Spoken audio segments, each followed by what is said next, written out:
Hello viewers, আসসালামু আলাইকুম। আমি আরেকটি মজার রেসিপি নিয়ে হাজির হলাম। আজকে আমার রেসিপিটির নাম হচ্ছে মসুর ডাল এবং চিংড়ি শুটকি দিয়ে সরিষা ভাজি। তো প্রথমে আমি একটি প্যানে তেল গরম করে নিয়ে ডাল এবং শুটকি সামান্য পরিমাণ ভেজে নিব।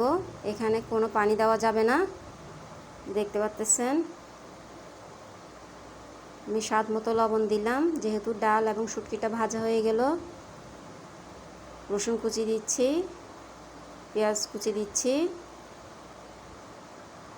টমেটো কুচি দিচ্ছি, কাঁচামরিচ ভেঙে দিচ্ছি। আর এইভাবে কিন্তু এই ভাজিটা করলে খেতে খুবই ভালো লাগে গরম ভাতের সাথে। আপনারা অবশ্যই এইভাবে একবার হলে তৈরি করে দেখবেন। তো এখানে আমি 1 চা চামচ হলুদের গুঁড়া দিলাম, আর এগুলোকে আমি একটু নেড়ে চেড়ে নিচ্ছি। তো দেখতে পাচ্ছেন সরিষাটাকে কিন্তু এভাবেই কাটতে হবে, একটু মোটা করে।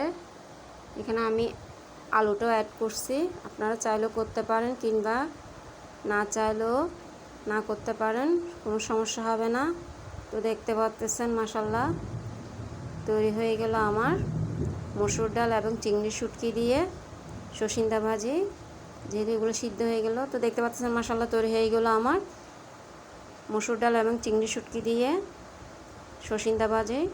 আশা করি আপনাদের সবার ভালো লাগবে। আর এই রান্নাটা কিন্তু ছোট বড় সবাই খেতে পছন্দ করে থাকে। অবশ্যই এভাবে একবার হলে তৈরি করে দেখবেন। কার কেমন লেগেছে অবশ্যই জানাবেন কমেন্টস করে। খুবই অসাধারণ একটি খাবার। তো দেখার জন্য সবাইকে ধন্যবাদ।